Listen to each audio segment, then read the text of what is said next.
Hello, everyone, and welcome to a Mulberry Talent Partners Career Conversation. My name is Kelsey Daly, and I am the Talent Acquisition Specialist here at Mulberry.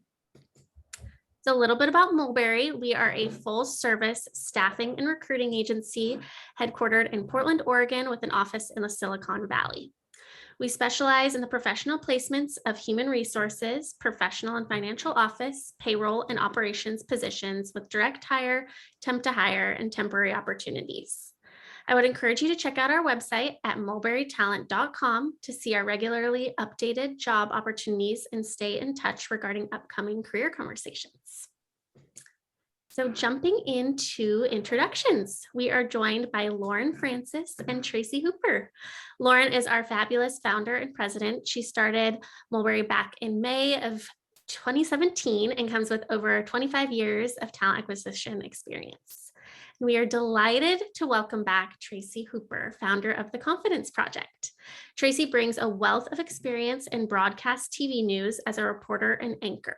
The Confidence Project offers group trainings to build confidence, communication skills, and a strong company culture. Her one-on-one advising for professionals and executives focuses on professional presence, leadership, and public speaking. Clients include Intel, Nike, Microsoft, and MTV. In her wildly successful first book, The New Hello, Tracy taught readers around the world what to say and what to do in the world of work during a global pandemic. Now Tracy's back answering the big question of how do you carry yourself with confidence now? Today, she's here to talk about her new book, The Now Hello, What to Say, What to Do in the World of Work, including remote, hybrid, and in-person. Tracy is going to share some powerful insights and pro tips from her book. There will be time for Q&A, so jot down your questions as we go along, and you can pop those into the Q&A function on Zoom, and we'll try to get to any and all of those questions that come in. I'd also like to share that we're excited to announce that we'll be giving away 5 copies of Tracy's new book, The Now Hello, to our audience, and we'll announce those winners via email. So be on the lookout for those emails. We will also be allowing 45 minutes today for our conversation, so stick around if you can. And then without further ado, I'd like to pass it off to Lauren and Tracy. Thank you so much, Kelsey, for that introduction, and Tracy for joining us again. This is Tracy's third visit to Mulberry and our career conversations, and welcome back. We first had Tracy on for Words to Lose, yes, and Words to Choose, and then, of course, for the New Hello, which was a wonderful career conversation. And now for the Now Hello. So welcome back, Tracy. And I thought maybe you could start by sharing a little bit more about what you do and the kind of clients you work with and where you are right now in helping people in their communication and how they present themselves. Yeah, how they carry themselves. Whoa, has the world changed? Everything was rolling along. The economy was strong. Everybody was feeling good about a lot of professions. Not everybody, certainly, but many people. And then, of course, March 2020 came. And like many people, my business, I really thought was going to end because I was about meeting with people in corporate settings, large groups of people, breaking into groups, practicing skills to engage with each other. And I remember every coach has a coach. I was sitting with my business coach with my chin in my hand. And I said, I don't know. Mark, I guess I have to come up with a new hello. And he said, oh my gosh, Tracy, that's the name of your book. We'll call it The New Hello. And that was really in response to the pandemic. How were we going to greet each other and connect with each other during a global pandemic? But almost as soon as I wrote that book, Lauren, I realized the world continued to change very fast, and I needed to provide more information for people.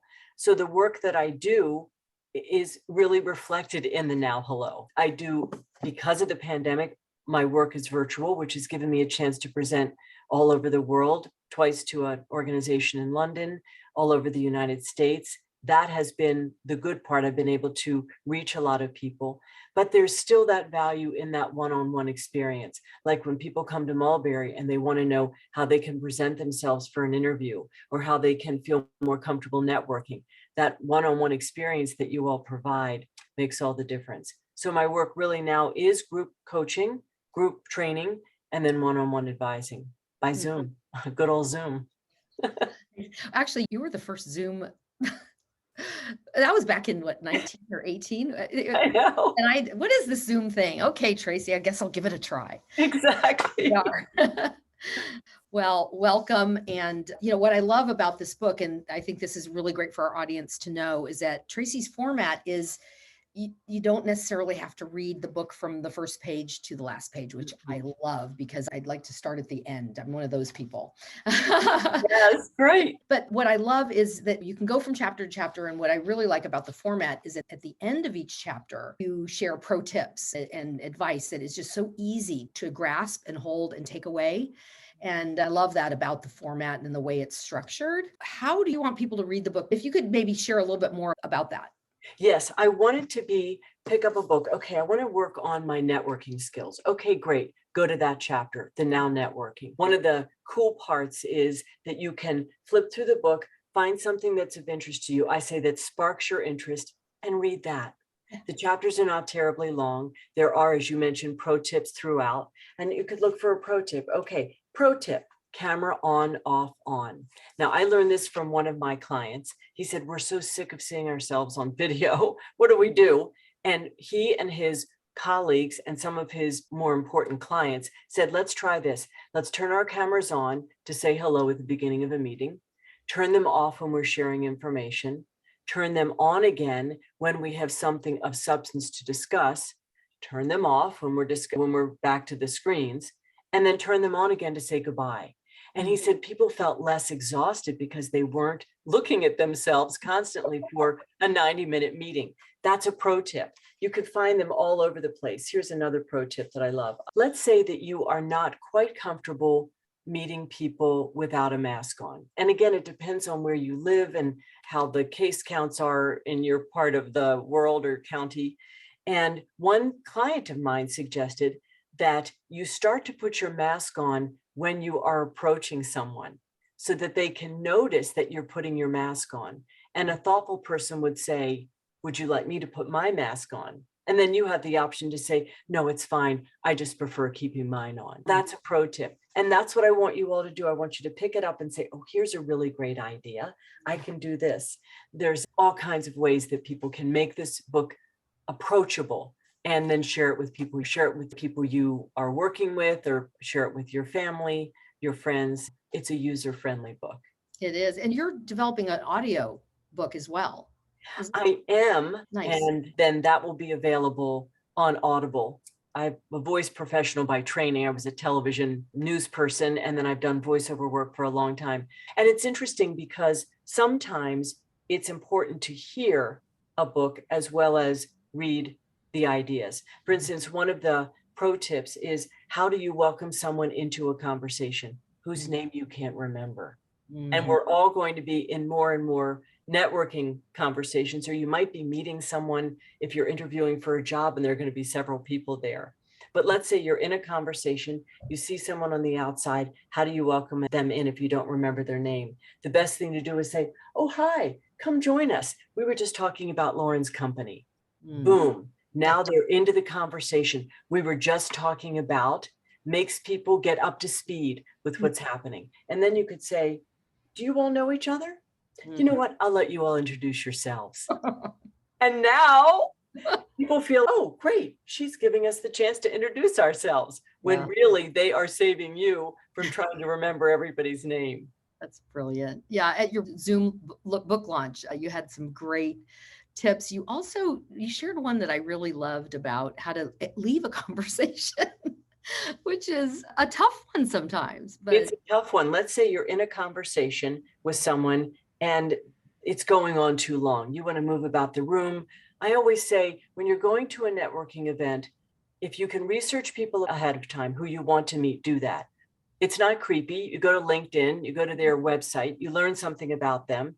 And then I suggest having two people who you want to meet. If you bump into somebody else who this is a surprise, that's fine. But if we try to meet too many people in an evening or an afternoon, you don't have a meaningful conversation with anyone. But let's say that you are in a conversation with someone and you can't get out of it. I use the 4-part confidence project exit technique, which is thank you, acknowledge them, offer a farewell phrase, and then give a goodbye gesture. So if you've agreed at the beginning of your conversation to shake hands, you're both comfortable doing that, then of course you can shake hands at the end of the conversation. You could say something, Jim, this has been such an interesting conversation. I was delighted to hear about your vacation after all this time. I hope you don't mind, but I need to see Lauren before she leaves. And then, thanks so much for the conversation. You shake hands and you leave. So you've used someone's name. I think it's really important to use someone's name if you can remember it. If they have a name tag, it's a gift. You acknowledge them. You acknowledge that you heard what you had talked about. So glad you had a great vacation. That lets them know that that registered with you. And then offer a farewell phrase. I hope you don't mind. I'd like to see Lauren before she goes. And then you leave. You give the farewell gesture and you leave. Now, if you say, I know you want to get around and meet some other people here. If they say to you, no, I don't really know anybody else here. What do you do? Right. It's what you do. You say to them, okay, well, you know what? I really wanted to meet Jim Jensen and I see him over there. Let's go over and introduce ourselves. And now you and that person go over and meet Jim. It's a graceful exit. It gets you into another conversation, but you haven't insulted the person you're talking to. Sure. Because if they don't know anyone else, you don't want to leave them stranded. Tell us about, you have so many fabulous chapters that I couldn't pick one, but which one do you think will resonate with this audience? And which one should we maybe focus on? There's a couple of them actually, but. You had talked to him when we started talking, when we got on the call, about the use of the word, I'm sorry. How often did I was going to say, I'm sorry you seem upset. I'm sorry to ask this question. I'm sorry I don't understand. I'm sorry I don't know the answer. I'm sorry I've changed my mind. How often do we use that phrase and we don't even know how it chips away at our own confidence, and it sends a message to people that we're making all kinds of mistakes when we're not. No Right. need to apologize for changing your mind. It's overused. And I know in emails that you taught me specifically to not start a sentence with, I'm sorry. Thank you for your patience while I return your email or whatever. And those just really, once you're aware of it, then it becomes part of how you operate, and it's so healthy and you feel so empowered. It literally changes how you feel about yourself. Yes. Yeah. And how other people feel about you. It's perfectly, first of all, we feel like we need to answer emails every second. We don't. You could say, thank you for waiting for my reply. I wanted to review the documents before I got back to you. You're saving them an email. Or you could say, thank you for your patience. I'm reading all my unread emails from this week. Okay, who hasn't done that? You don't need to apologize for it. I think the topper, though, is a lot of people do. It's not just the I'm sorry, but even if you said what you just said, I thank you for your patience, then they say, and then they have the excuse or the reason why they didn't. And that's, no, don't do that. I know. We don't need to know that your dog got sick and you had to take it to the vet and the vet couldn't see you right away. We don't need all that information. What do they say? TMI, too much information. Yeah, absolutely. But Lauren, how about confident conversation? That's one of my favorite chapters. Let's do that. Because you and your viewers and listeners are talking with people all the time. Right. We all are. I believe that the best way to start a conversation with someone is to offer a compliment. And it has to be genuine, has to be authentic. And I had a very good friend who was 89 years old. Her name was Miriam Thornburg. And she said to me one time, if you can't think of something to say to someone, tell them, I like your shoes. And of course, that's perfectly fine to say if you have that kind of a relationship with someone. But another senior executive at HBO said to me, he never complimented people on what they wore or what they looked like. He only complimented them on their accomplishments or their traits, their accomplishments. Congratulations for landing the new job, for getting the promotion, for being a part of the president's circle, for dealing with that difficult client, or their traits. I really admire that you are a strategic thinker, or that you are transparent, or that you are a good member of our team. And I thought that was an interesting perspective, because you don't always know someone well enough to compliment them on what they have on.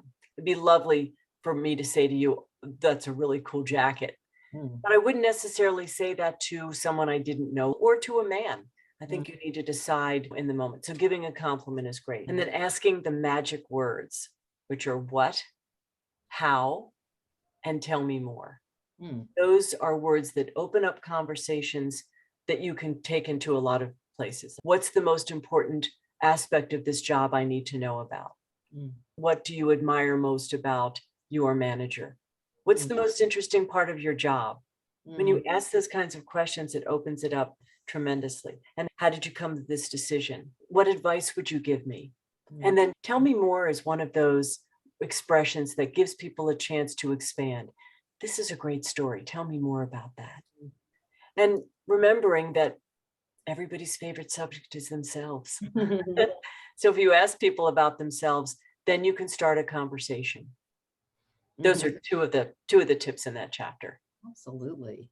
Yeah. So in terms of that's in maybe an interview setting, what other settings that you describe in the chapter regarding confident conversations? A lot of times you want to learn something new about a colleague. How do you get started learning about someone who you've never met before? And it could be, how are you liking your new position? Or welcome to our company. How can I help you? How can I be of service to you? I think if you offer ways that you can be open to other people, they'll appreciate it and they'll remember that. And plus, it takes courage to meet someone new. We want to hang around with people we know, but many companies are experiencing more employees, and we need to be open to welcoming those people in. And I also believe that the most important skill you can learn in being a confident conversationalist is to listen. Can you share the quote that you shared that I just love? Yes, thank you. Larry King, who had 50 years in the broadcast business and clocked in over 50,000 interviews, said this about listening. I never learned anything while I was talking. I love that. So true. So true, so powerful. The listening. And you also mentioned using names, using people's names. Yes, thank you for bringing that up. I believe that we have 4 identity markers in our life, and one is our reputation. People think of us based on how we present ourselves in person and online, of course. Our character, what we do when nobody's watching, and how we present ourselves when everyone is watching. I believe we also own our story. What is the story that makes you who you are today, personally and professionally? And our name.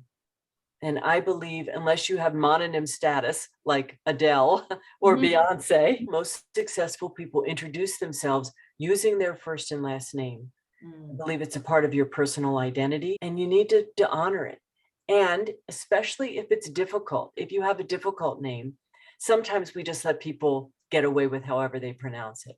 I say no. One of the pro tips is to say to someone, we've known each other for some time, and I thought you'd want to know that my name is pronounced this way. And they would say, oh my gosh, I can't believe I've been doing that for so long. I'm so sorry. You say, no problem. And here's a mnemonic device to remember it. I met this really fabulous woman at a networking event one time. I was speaking actually, and she came up to me afterwards and she said, I wanted to meet you. My name is Shin Shin Yu. And I said, oh, that's very nice of you to introduce yourself. Would you say your name again for me? I want to make sure I get it right. That's a great line, Lauren. Would you say that again for me? I want to make sure I get it right. And she said, sure. Shin, and she pointed to her shin. Chin, and she pointed to her chin. And then you. Shin, Chin, you. And I thought, oh my gosh, I'll never forget that person. She's in the book. And that mnemonic device was a gift to me because then it gave me the confidence. She said her name again. She showed me that technique of how she pronounced it. And it gave me confidence to remember her and to introduce her to other people who came into the conversation. If there's a way that you can remember your name mnemonically, it's really helpful. It's interesting too. Some people, the power of using someone's name, because you always know how that feels when you hear your name spoken by someone else. It just, it does something to us, and it does something. Yeah. Positive. And there are some people that overuse your name. Like they've been in some seminar that says use his name, and it's like, oh my God, stop. But circling back to I don't know why it's so hard, so difficult to introduce yourself. Like sometimes I'm sitting on the plane, or I like to meet people, and I'm very curious about people, and I'm interested in people, and I want to hear their stories. And at the same time, being mindful of, we're on an airplane, they might want to be alone or read some book or whatever. But it's just, sometimes it's hard to do. And I don't know why that is, but it is. And it helps you feel more confident. Yes. And connected to another person. Yeah. Yeah. But we do need to be aware of people's body language and facial expressions and all of those micro cues that let us know whether people want to talk to us or not. And it depends. If you're on an airplane, that's one thing. But if you're waiting for 5 hours in the airport because your flight's been delayed, you might strike up a conversation with someone. And then it could be something like, oh gosh, I found this article. I found this magazine speaking of airports, designing work that people love from Harvard Business Review. If I saw someone reading this, I would say, I just picked up that magazine too. Yeah. Something to connect one person to another. It's tricky now, isn't it? Because people are wary of talking to each other, the pandemic, and we've been isolated for so long in some senses. But I still think that you can develop valuable relationships online. For instance, if you want to network with people, in the chapter called the Now Networking, I have this belief that you can practice this technique called give, ask, where you give something to someone. I found an article the other day that reminded me of you. I cut it out of the paper and put a sticky note and said, I thought about you when I read this. Send it to you in the mail. That's a give. Not asking for anything in return, simply a way of staying in contact with people. If you see a link to a if you watched a TED Talk and you thought it was interesting, made you think of someone, copy the link, send someone an email. Thought about you when I saw this TED Talk. Hope you're doing well. You're not asking for anything. Give, ask. Another give is introducing one person to another, thinking they may want to connect in some way. That's a give. And then when it's time to ask for a favor, advice, to apply for a job, an introduction to someone else, then the other person doesn't feel like, wow, all she does is come to me when she needs something. Sure. Been giving along the way. Do you find that's helpful for your candidates and people? Always. And that's such good advice, because we do the generosity that we share to others, whether it's a compliment or however we do that, thinking of you. It's just a lovely habit to get into. Yeah. Now, tell us more about some of your pro tips. Do you have any others that are really just... What do I love? And also, I think we missed sharing that we'd love to get questions from the audience. Oh, yeah. If anyone wants to jump in at any point to get into the chat room, we would love to hear from any of you that have any questions for Tracy or this conversation. Great, thank you. Here's a pro tip from Confident Conversations, and it's called the 10-5 way. And it is a technique that's adopted by Walmart, Disney, and the Ritz-Carlton. And this is what they teach their employees to improve their customer satisfaction. If you are within 5 feet of a guest or a customer at any one of these locations, you are encouraged to look up and smile, make eye contact and smile. And if you're within 5 feet of that person, you're encouraged to say, hi. That's it. And they use this technique at the Ochsner Medical Center in Louisiana. And they found within 2 months of adopting this 10-5 way that they got higher patient referrals and higher patient satisfaction. Now, think about that. We've all been working, many of us working from home for all this time. If we simply walked through the office or walked through the grocery store or walked down the aisle at the airport and looked up and made eye contact and said hi, that elevates everybody in the room.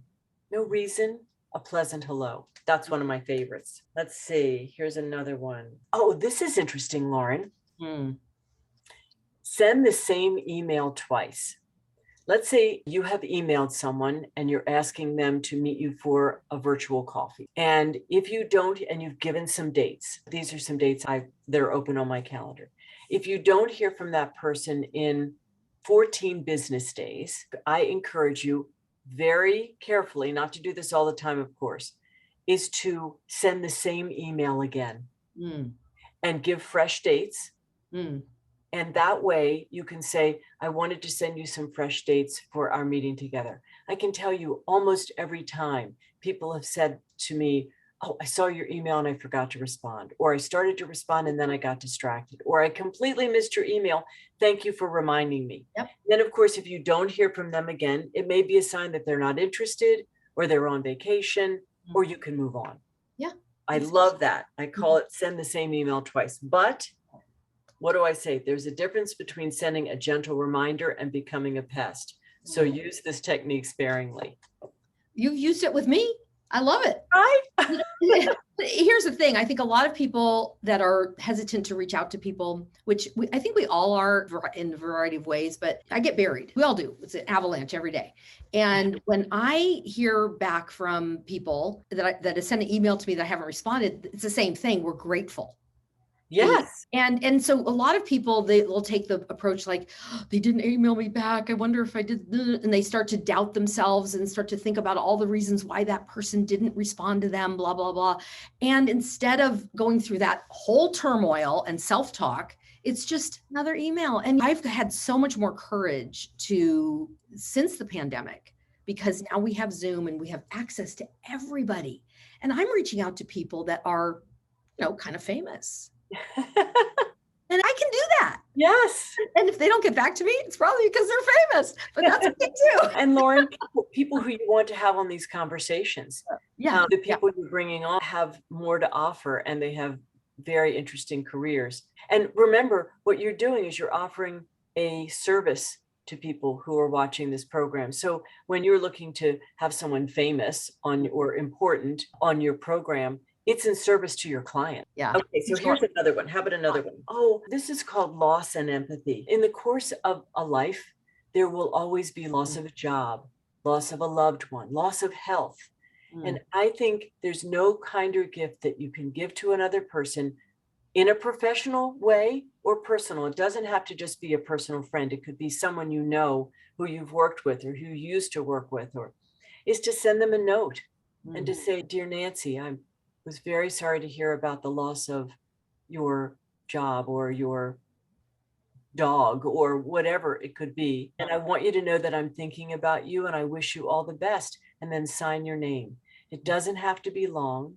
And by the way, if you're going to send an email or a text to someone expressing your empathy or sadness for them, I always put at the end of that, "No need to reply." And that takes the person who's suffering off the hook from having to reply and saying, "Thank you for thinking of me." That's the last thing they want to do. If they do reply, that's great.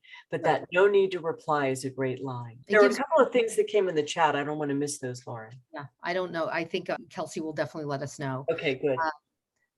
We just had somebody just pop in there and just use Nordstrom as a great example, as great customer service model from many years ago. She said that they have been the first one back in the early 1900s, and she's excited to learn more in your book. Oh, good. Thank you. My cousin worked for Ritz-Carlton for many years, and he gave me a card once that really talked about their guiding principles about customer service. And one of them is, "We are ladies and gentlemen serving ladies and gentlemen." I'll never forget that. I'll never forget that. And I think in the end of the day, that's how we are in the world. And we forget that sometimes. And really, this book is about civility. It's about manners. And it's about grace. And those are values that I hold dear and appreciate so much in other people. And I know that a lot of our world today is not as graceful as it could be. And I think even more than ever, we need to remind ourselves about that we're ladies and gentlemen serving ladies and gentlemen. And everyone's heart beats the same. Yeah. Everyone's heart beats the same. And I think we've all been awakened to how inequitable the world has been. And these are evergreen skills that anyone of any age can use. And it doesn't matter where you grew up or what zip code you live in or where you went to school or how old you are. Confidence can be learned. These skills can be learned. And their studies have shown that, of course, there is a part of confidence that's in our genes, part of the personality we were born with, but the rest of it comes from taking action. And this is all about taking action, one step at a time, in person, online, one-on-one, in a group. It's really about treating everyone as if they are the most important person in the room. Because they are, right. And if we put down our cell phones and we turn off our notifications and we focus in on this conversation, people will remember that. And that builds confidence. It does. You know, one little tip that I have is that, and I know you know this, Tracy, because you've been on the recipient of things that I do, but when you sent me your book, for example, I took a picture of it, sent Yes. you a text and thanked you, or you sent me people send thank you notes. And you know, what happens with thank you notes is it's such a lovely gesture. And it's not an email, but it's really in the mail kind of thing. And what I always do is I take a picture of the thank you note. Oh, wow. And oftentimes the word, maybe the note inside, I received your thank you note and I appreciate it so much. And what happens is thank you notes often just go in, oh, they sent a thank you note, and off it goes into probably the bin in most cases. But the idea of acknowledging the gesture in that way, I find it to be so important. And I think it brings so much goodwill. And I do it purposely because I really appreciate whatever it is that someone sent me or the thank you. I love to do that. And I wanted to share that today. Yeah, I love that. And I appreciate that you have done that with me. And it feels so good. And it's an unexpected text. It's not here waiting for you or whatever we text people about. That's very meaningful. I sent a wedding gift to someone not long ago in New York, and it was fragile. And I haven't heard whether that gift has arrived. And I don't know whether to email the bride and groom, whether I should text them. I'm not looking for a thank you note, but boy, it would be great to get it so I know that it arrived safely. And it puts the giver in an awkward position. So think of the thank you note not only as a thank you, but also as a way to calm down the story that I'm making up in my head that the post office has lost this gift that I sent. Exactly. No, that's great. Yeah. So I think this book would have been written with or without the pandemic. I know that it was inspired by the pandemic, but really a lot of it is really just how we take care of each other as humans. Yes, and it's practical. I want it to be a practical book for people. I want you to be able to show it to your 18-year-old who's going in for a job interview, or for you who's going into a job interview, or, as you know, Lauren, from all the people you work with, 5 interviews for one job, one-on-one, panelist, phone call, Zoom call. Many jobs aren't, you don't have one opportunity. You need to keep presenting yourselves. So what do you do if you can't remember someone's name? For instance, let's say you're somewhere and you see someone and you can't remember their name and they're coming straight towards you. What do? Don't run in the other direction. I always say preempt the awkward. Head right to that person. And if you're comfortable shaking hands, you can put your hands out like this and say, oh my gosh, it's great to see you. I'm Tracy Hooper. Now, right away, it will prompt them to say their name. Or if they say, hi, Tracy, first, I can say, hi there, you look so familiar to me. Remind me of your name. Or help me with your name. Of course. Or if someone says, I'm Jim Smith and we've met 5 times before, I would say, oh, Jim, great to see you. You know, we're out of context. Nice to see you. Thank you for remembering my name. What do you think of the conference? Then go right into the conversation. Don't dwell. Don't say, oh, I'm good with faces or bad with names. You don't need to dwell. You could, thanks very much for remembering me. Remind me of yours. And those are the kinds of ways I want people to be able to look at the book. And Lauren, the other thing I'm doing is I have created 24 under a minute videos about the pro tips. So there's 60 pro tips in the book, but I've created 24 videos and I'm releasing them one by one every Monday on my website. And it's fun to see them come to life. I love that idea because after I was reading your book, I told you this in a conversation last week, is that Tracy wise, just take your pro tips and can you please just give them to us in a list? And this is really a way of doing that. Your mom comes into so many of your conversations. And I love that. I love that your mom has been such an inspiration and that her wisdom has carried with you for so many years. And it's great because you pass those wonderful nuggets down to all of us. And it's just so great. Anything really special that she's said to you, or is it like very kind of you to mention my mother, because she very much is behind a lot of my how I present myself and how I treat people. And in fact, I was in the I'm sorry section chapter, Lauren, I talk about if you've made a mistake, or if there's been a misunderstanding, or if you've stepped on someone's toe, of course you want to apologize. There's nothing more important than a fulsome apology. And state the apology, explain what you'll do about it, and then move on. It's important to acknowledge it. But I was reading it to my mother. Now think about this. I'm on the phone with her. I'm reading the 4-part technique for the now apology. And my mother says, "That's too long. You don't need to go into all that." I said, "Okay, Mom, what do you think I should say?" And so she says this to me. I have to laugh because my mother is classic. But she said, "This is what you say.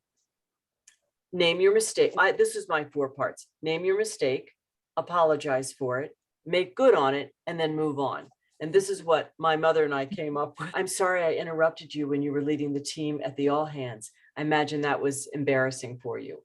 And I overstepped my bounds. I want you to know that. And I hope that you'll forgive me. From now on, I'll remember to pause before jumping in. What do you think of the conference?" Tighter. And that was my mother inspired. Here's another of Mom. We call her Mom Air, and her name, these are Mom Airisms. Sometimes when we're in conversations, we use disclaimers. And disclaimers are words like, "You've been doing this a lot longer than I have." Or, "What do I know?" Or, "This could be a stupid question." All those ways that we try to sound humble and modest, but it really dampens our voice. And instead of saying, "You've been doing this a lot longer," words to use would be, "In my experience." Instead of saying, "What do I know?" you could say, "From my perspective." But sometimes you do need a setup phrase. And my mother has a great one, and that is, "This thought is 30 seconds old." She knows her thought is not fully formed. She has enough confidence to say it anyway and see where it lands. And that's a great way. "This thought is 30 seconds old. What if we did this, that, or the other?"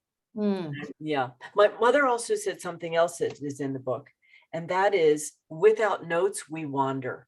When you go into a job interview, or if you're having a informational conversation, have your notes with you with bullet points.